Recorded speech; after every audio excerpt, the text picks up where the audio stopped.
tu vois les pommes, wakati unaona tunda ya pomme, tu vois le pasteur Élisée avec les pommes. unamuona mchungaji Elisha iko na tunda. Donc je suis là. Niko pale. Par exemple, ça c'est une pomme. Sa vile hii ndio tunda ya pomme.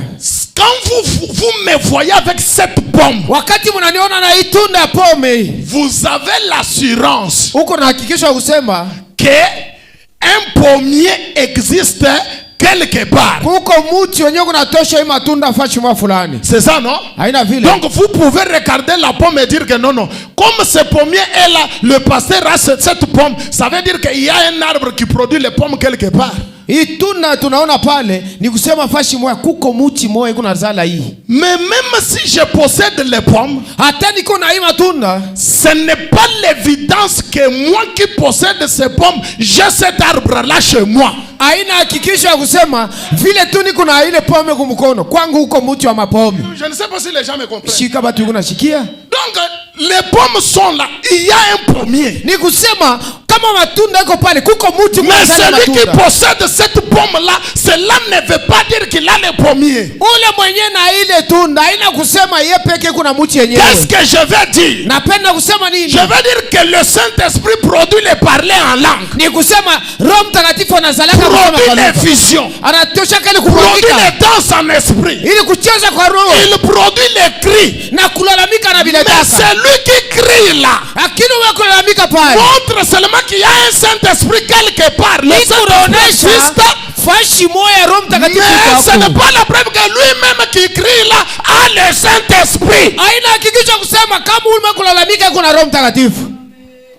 Si quelqu'un ne m'a pas compris, je reviens encore là-dessus et je reste là.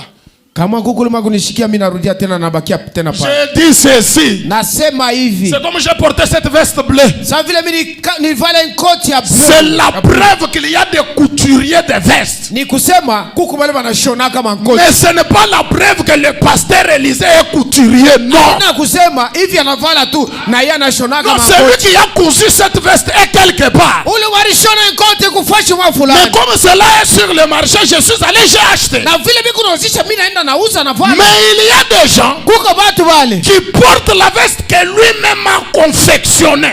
Iko na vala koti ya yeye peke kushona. C'est comme ça avec le Saint-Esprit. Kama vile na Roho Mtakatifu. Ne regarde pas celui qui crie. Ushangalie umekulalamika. Ne regarde pas celui qui danse en esprit. Wale wanakucheza kwa roho si ne regarde pas celui qui prophétise. Wale ushangalie umekunasema. Le fait de prophétiser ile kutosha unabii prouve qu'il y a un Saint-Esprit qui donne des prophéties. Kuko na yasema kuko Roho Mtakatifu analeta mais ce n'est pas la preuve que celui qui prophétise a le Saint-Esprit. Haina hakikisha kusema yule mwenye kutabiri pale kuna. Amen. Amen. Pourquoi? Car les dons. Kupitia zawadi. Car les dons. Sababu zawadi. Et les appels. Na mawito. Sont sans repentir.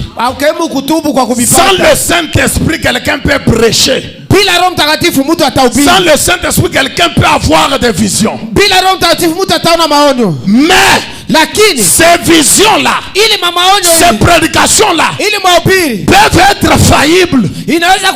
Pourquoi? Parce que le Saint-Esprit qui doit donner la force à ces choses n'est pas là. Mais quelqu'un qui est rempli du Saint-Esprit, lorsqu'il donne une prophétie,